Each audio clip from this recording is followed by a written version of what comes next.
mix ဆွေတို့ဒါကြည့်ပါဦးသူတို့ဒါဆက်ရုပ်နဲ့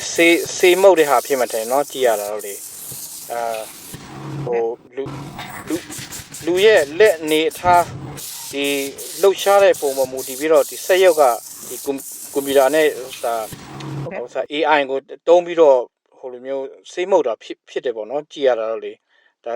လူအနေနဲ့ဒီအန်တယ်များတဲ့နေရာတို့ဘာလို့ဒီဆက်ရုပ်တို့အတုံးပြတယ်ဆိုတော့ကျွန်တော်ဒါကျွန်တော်နားလေတယ်ပေါ့နော်ပြောမှဆိုလို့ရှိရင်ဒါကဒီဆေးမုံရမယ့်နေရာတကယ်လို့ဒီဆေးကလူဟိုစားရွှဲတာကြားတယ်ဆိုလို့ရှိရင်ဟိုကျမရေးအတွက်ထိခိုက်နိုင်တယ်လေနော်အဲ့တော့စိတ်နဲ့အတုံးပြပြီးတော့ဒီလိုမျိုးဆေးမှုတ်တာလဲတစ်မျိုးကောင်းတယ်လားလို့ပေါ့နော်ဒါ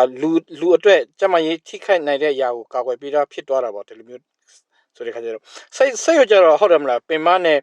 ဟိုစားဟိုမရှိဘူးလေနော်ဟာလာဒီတဏီကုံလုံး24နာရီ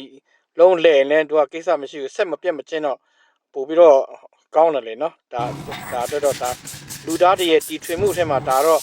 အကောင်းဆုံးဖြစ်တယ်လို့ပဲကျွန်တော်တို့အဲ့လိုပဲမြင်တယ်ဟိုဒါအကောင်းပဲမြင်တယ်ပေါ့နော်အဆိုးမမြင်ဘူးပေါ့